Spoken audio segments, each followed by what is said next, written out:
guys, it's Miss Jenkins. I am back with you again this week to create some fun and beautiful art projects. I look forward to seeing the results and to seeing all the cool stuff that you're going to create. I hope you guys are doing well, and I want you to know that I really miss you, and it brings me great joy to know that you're doing okay and that you're being healthy and smart and especially creative. Love you guys. Alright guys, let's go ahead and get started. Now this project, I have assigned it to kinder and first grade, but as always, anybody can do this, even adults that are just trying to relax and wind down. I hope that you enjoy this. So what you're looking at right here is, it's called foil painting, and while it's not actually painting, you're actually using specific markers on this. It is in fact a piece of cardboard wrapped in foil, wrapped with foil around it, and then after that you're doing your drawings on top of it. So let's go ahead and get started. So for your materials, you're going to need a piece of foil that is bigger than a piece of cardboard. Like box board, that's the best thing, like if you have a box and you can cut it down. Now what I'm talking to you about now is literally the foil wrapped around the cardboard. However, if you do not have foil, cardboard, and Sharpie markers, which is the only thing that's going to work well on the foil, then you can just do paper.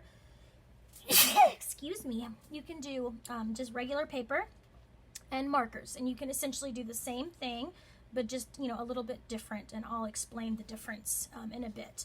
Okay, so once you have your foil, at this point, go ahead and stop the video, go gather your materials, and then come back and meet me here. So we're going to take our foil and we're going to lay it flat on a surface, okay? And what you want to do is you're essentially going to wrinkle that foil up just a little, okay? So I'm not like balling it up, I'm just, from its flat position, I sort of slid it together a little bit with my fingers just to give it a little bit of a wrinkle, okay? Do you guys see all those wrinkles now? So it's basically made up of all these lines and veins. Then I'm going to flip it over. On foil, you'll see that there is a shiny side and there is a less shiny side. It's more matte. It doesn't really matter which side you want showing. I like the matte side showing, so when I put this, my board on here, I just want to make sure that my shiny side is up, and that's just my preference. And then you're going to want to grab some tape. You'll also need some tape for this, and you'll basically kind of like wrapping a present. You want to tightly wrap that foil around your cardboard, but not so tight that it's going to tear the corners. Remember that your foil is fragile, so just be very careful while you're working with this, and if it tears, just get another piece and move on. Okay, so when I do these edges here, I like to fold this right here in just a little bit, and this in just a little bit as well, okay? Do you guys see how I just did that? And I'm going to do the same thing on this side as well. I'm going to fold this over a little bit like that, and fold this one right here over just a little bit like that. So both my top and bottom here are going like this. And then I'm going to go ahead and fold this piece like that. And then I'm going to do the same thing over here. So now I've wrapped my foil, so I'm going to use some paper. Masking tape is probably the best. This is green masking tape. It's kind of a thicker one, but any kind of masking tape will work. If you don't have masking tape, you can just use regular, like this kind of tape, okay? But that piece of tape needs to go completely across each section that you folded down, okay? So notice that I am making sure it's nice and flat, putting my tape on there, and then I'm going to do the other two sides as well. And I'm being generous with my tape. I want it to overlap. I really want it to secure my cardboard. Now, if you don't have these materials, foil, box board, and Sharpie colored markers, then you wouldn't necessarily be able to do this project the way I'm going to show you. But if you have this foil and the cardboard and just some Sharpie colored markers or just a black Sharpie, you can still do this project with us. It just won't be color. But at this point, if you don't, then your piece of paper, you would simply crunch that up a little bit, and then you would essentially do the same thing on the paper that I'm about to do on the foil, okay? Which is basically mark, like draw all over the foil along all the wrinkles and lines that are created from when we wrinkled it together. So I'm gonna have you guys watch for just a little bit. And if you notice, I am going with, and I'm not gonna end up doing every single crack and vein, but I'm certainly going to do a lot of them. And what you want to try to do is you want to try to close your shapes. So as you're working, you want to follow any wrinkles or folds that you see, but make sure that all lines you create end up ending on another line so that you're actually creating these closed shapes. Because eventually we're going to color all these sections in different colors to create our foil painting. And remember, you just do the best you can. You can ignore some of them and you can follow some of the wrinkles that you see. If you notice, I am not doing every single one. I am sort of picking and choosing. And the idea is if you pick and choose and you kind of go through the whole thing, you're going to have a variety of shapes that have been created because you're following the marks. But again, if you were to follow every single mark, there would just be so much black on here that you wouldn't even be able to add so much color, or it would just get too messy too quickly. So I'm going to go through and, sorry, my nose, my allergies, boys and girls. I'm going to go through here and just follow as many obvious wrinkles or lines that are created from me crunching it together. Okay? So here we go. We're just going.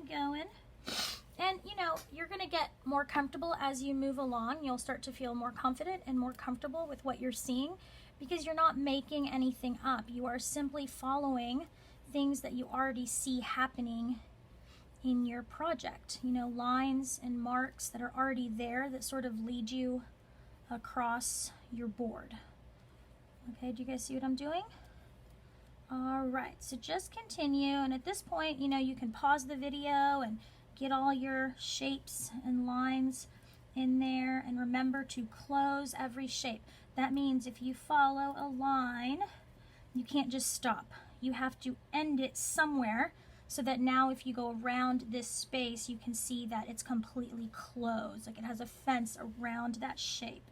You can think about it like that. All right, almost done. Now, if you're working on paper, you would do the exact same thing. You would follow the wrinkles, the lines, the creases that were created from your paper, from when you wrinkled your paper up or, you know, crushed it a little bit in your hand. Okay, almost done, Miss Jenkins. And I think I'm going to stop there. So now I have all of these things laid out on my board. And again, if you were just going to use paper, it would still be the same thing. You would end up walking through your paper, making sure you have nice light so that you are able to follow all the creaks and all the creases and sort of cracks along your paper everywhere that it's wrinkled. Okay, so I bet that you now get the point. All right, so if you have colored Sharpies, then you would incorporate a whole lot of colors inside your Sharpie, inside your board, okay? And when it comes to Sharpie markers, they work so nicely on foil and they actually stay. They don't rub off really easily. It will rub off if it's still wet, if it's still like freshly applied. And it will rub off a little bit with time if you're handling it a lot. So once you're done with this project, you don't want to like hold it too much. You want to kind of put it somewhere so it survives. But essentially, boys and girls, it just glides on that foil really beautifully. And what I would do, if you have a bunch of the colors, however many colors you can find in your house, again, it must be permanent markers. So if it's not Sharpie brand, it has to be something like a Sharpie. And then you can just use regular markers if you're using the paper, okay? So then you're gonna color it in, color, color, color. And I'm going to hop around with my one color for a while before I switch to a new color, but I want to make sure that no color is next to another color. So let's switch to maybe some blue. And some of your really light colors are gonna appear super light on that foil, but if you look closely, you can see that that light blue is making that foil change a little bit with the color. I tend to like the light colors mixed in with some of the really bold colors. I think it looks really nice to have sort of the shades and tints, lights and darks of different colors. So we have that, and then maybe we do some of this magenta. It looks like it's kind of a violet color with maybe a touch of red in there. And try not to touch your foil too much with your fingers, because what happens is I'm always kind of carrying, like, I'm always supporting it sort of from the edges, because the oil from your skin can actually, you know, imprint itself on the foil, and then it makes it hard for the Sharpie to actually stick to the foil. But like you can see it kind of happening right here where I probably touched it too much. But even if that ends up looking like that, it still looks pretty cool. So boys and girls, I'm going to stop here, but remember that when you do this, you're going to finish coloring it all the way through to where you get to this point, okay? And if you're using regular markers, it's the same thing. You're going to color all the pieces in separate colors until you get to where you're completely finished. Now, doesn't that look awesome? So remember, this is how it starts after you crinkle it, or if you crinkle your paper. And then once you've sort of established all your different shapes, that is when you move on to adding color. I want to show you what happens with marker, regular marker on foil. So if you put that on there, it will fade away almost immediately, and then you can like rub it away almost immediately. It doesn't really stick the way Sharpie does. It's not as permanent. So I recommend that you do it on the paper if you don't have permanent markers. And that's it, boys and girls. I hope you have fun doing this. I can't wait to see what you create. I'm excited to see all the different kinds of shapes you can find in your wrinkles. And just don't forget to post your pictures so I can see everything that you're doing and just feel so proud of my students that I miss and love so much. I love you guys. Bye.